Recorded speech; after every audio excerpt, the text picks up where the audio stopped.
दोस्तों हाल ही में भारत सरकार ने यूपीआई के अंदर 5 ऐसे चेंजेस किए हैं जिनके बारे में इस वीडियो में हम बात करने वाले हैं एंड मैं आपको बताने वाला हूं इन 5 चेंजेस का आपकी लाइफ के अंदर क्या इफेक्ट पड़ने वाला है। तो दोस्तों वीडियो को शुरू करने से पहले बता दूं कि अगर आप हमारे यूट्यूब चैनल के चैनल पर नए हैं तो चैनल को जरूर सब्सक्राइब कर लीजिए, क्योंकि हम इसी तरह की इंटरेस्टिंग वीडियो अपने यूट्यूब चैनल पर लेकर आते रहते हैं। तो गाइस इस लिस्ट में सबसे पहले नंबर पर आता है यूपीआई कैश विड्रॉल। जी हाँ दोस्तों, आप लोगों को सुनकर ये काफी ज्यादा शौक लगा हुआ कि आप यूपीआई से कैसे कैश विड्रॉल कर सकते हैं, लेकिन दोस्तों आज के टाइम में ये सब बिल्कुल पॉसिबल है। आप यूपीआई की मदद से कैश विड्रॉल कर सकते हैं, वो भी अपने नियर बाय एटीएम से। क्योंकि गाइस अभी हाल ही में एनपीसीआई एंड हिटाची ने काफी सारे पूरे इंडिया के अंदर यूपीआई एटीएम लॉन्च किए हैं, जिनके अंदर बस आपको क्या करना है, उन एटीएम में आपको जाना है, वहां पर आपको अपनी अमाउंट सेलेक्ट करनी है और वहां पर आपको जितने भी अमाउंट सेलेक्ट किया है उसका एक क्यूआर कोड जनरेट हो जाएगा एंड आपको किसी भी यूपीआई ऐप की मदद से वहां पर पेमेंट कर देनी है एंड पेमेंट करने के बाद आप देखेंगे जो आपका कैश है वो एटीएम से बाहर आ गया है। जी हाँ दोस्तों, आप इतनी ही आसानी से यूपीआई के थ्रू कैश विड्रॉल कर सकते हैं। सेकंड नंबर पर आता है यूपीआई पे लेटर। ये काफी इंटरेस्टेड अपडेट है यूपीआई को लेकर, क्योंकि अब आपको फ्यूचर में यूपीआई के अंदर क्रेडिट लिमिट दिखने वाली है। जैसे कि आपको आपके क्रेडिट कार्ड के अंदर एक लिमिट देखने को मिल जाती है, वैसे ही आप बैंक आपकी यूपीआई ट्रांजैक्शन को देखकर आपको एक क्रेडिट लिमिट प्रोवाइड करेगा, जिसे आप यूपीआई पे लेटर की तरह यूज कर सकते हैं। इसको आप फ्यूचर का क्रेडिट कार्ड भी कह सकते हैं। अब आप यूपीआई से जो भी पेमेंट करते हैं उसका जो इफेक्ट है आपके क्रेडिट स्कोर पर देखने को मिलने वाला है, जो कि एक काफी अच्छा अपडेट है। और दोस्तों कुछ बैंकों ने यूपीआई पे लेटर की सर्विस को एक्टिवेट भी कर दिया है, जैसे कि एचडीएफसी, आईसीआईसी बैंक ने तो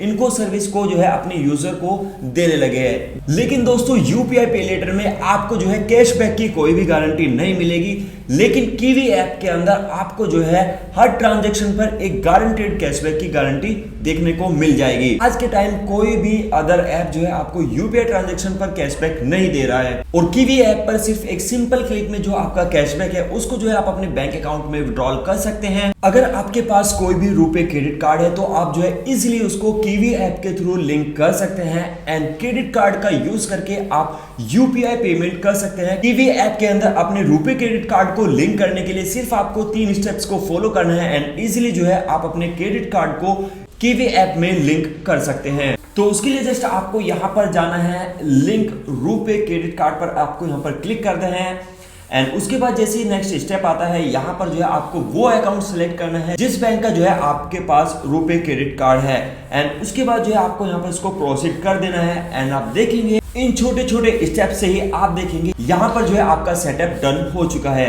गाइस कीवी ऐप का लिंक आपको नीचे कमेंट बॉक्स में या फिर डिस्क्रिप्शन बॉक्स में मिल जाएगा, आप इजीली उस ऐप को ट्राई कर सकते हैं। तो चलिए वापस आते हैं अपने टॉपिक की तरफ, बात करते हैं यहाँ पर थर्ड अपडेट की, जो कि है फॉर विंडो लेटर। गाइस आपने देखा होगा पहले जब आप ट्रांजैक्शन करते थे यूपीआई के थ्रू 2000 या फिर उससे ज्यादा की, तो काफी कम टाइम के अंदर वो ट्रांजैक्शन सक्सेसफुल हो जाती थी। लेकिन इस नए अपडेट के बाद जो आपकी ट्रांजैक्शन है यूपीआई की 2000 से ऊपर की अगर आपकी ट्रांजैक्शन है तो उसको कंप्लीट होने में 4 घंटे तक लग सकते हैं। इस अपडेट के बाद अगर आप एक नए यूजर हो यूपीआई के एंड उसके बाद आप 2000 रुपए से ज्यादा की पेमेंट किसी बंदे को कर रहे हैं तो आपको उस पेमेंट को कंप्लीट करने के लिए 4 घंटे का टाइम लगने वाला है। हालांकि अगर आपको 2000 से कम की पेमेंट करनी है तो आप उसको इजीली इंस्टेंट कर सकते हैं, लेकिन 2000 से ज्यादा की पेमेंट के लिए आपको 4 घंटे तक वेट करना पड़ सकता है। उसमें आपका बेनिफिट ये रहने वाला है कि अगर आपको कोई स्कैन कर रहा है आपके साथ तो आप उस अमाउंट को वो 4 घंटे के अंदर चेंज कर सकते हैं। साथ ही साथ अगर आपको लगता है वो एक फ्रॉड है, आपको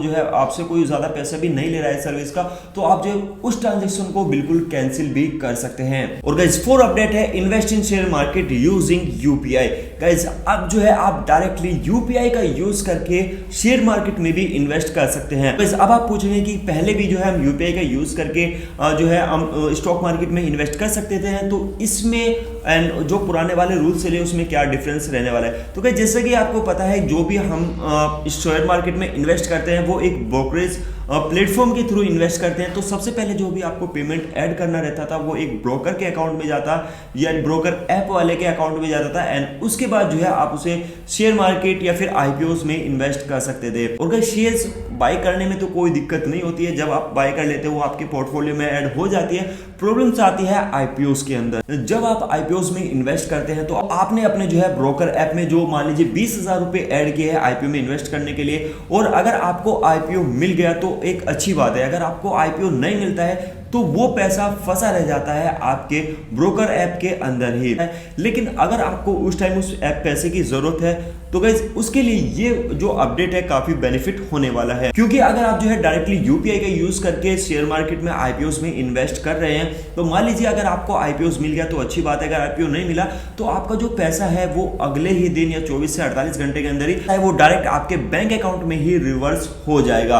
तो गाइस उस पैसे को आप यूज कर सकते हैं एंड वो पैसा आपका ब्लॉक भी नहीं होगा, जो कि ब्रोकरेज ऐप की वजह से आपका पैसा कुछ टाइम के लिए ब्लॉक हो जाता था। And guys last and fifth update है यूपीआई ट्रांजैक्शन लिमिट। गाइस जैसे कि आप जानते थे पहले जो आप 24 घंटे के अंदर यूपीआई का यूज करके 1 लाख रुपए तक की ही ट्रांजैक्शन कर सकते हैं, जो कि अब इसको चेंज करके 5 लाख रुपए कर दिया गया है। यानी कि अब आप डेली बेस पे 5 लाख रुपए तक की जो ट्रांजैक्शन है अपनी यूपीआई के थ्रू कर सकते हैं, वो भी कुछ केसेस के अंदर, जैसे कि एजुकेशनल इंस्टीट्यूट को अगर आपको पेमेंट करनी है या फिर हॉस्पिटल के अंदर आपको पेमेंट करनी है, फिर मेडिकल, इस टाइप की जो कंडीशन है उसके अंदर आप 5 लाख रुपए तक जो है डेली पेमेंट कर सकते हैं अपनी यूपीआई का यूज करके। जो आपकी रिकरिंग पेमेंट है जैसे कि SIP, credit card payment and insurance etcetera, इसके अंदर जो है आपकी जो इमेंडेंट की पेमेंट होती थी उसके अंदर पहले क्या होता था कि अगर आपको 15,000 रुपए से ज्यादा की जो पेमेंट करनी है तो उसके लिए आपको जो है ओटीपी शेयर करने की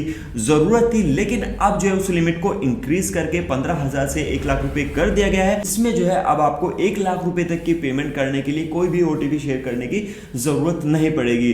तो गाइस इनमें से आपको कौन सा जो अपडेट है यूपीआई का काफी अच्छा लगा है हमें नीचे कमेंट्स में जरूर बताएं। And thanks for watching this video. देखते रहिए एंड सीखते रहिए। मिलते हैं नेक्स्ट वीडियो के अंदर।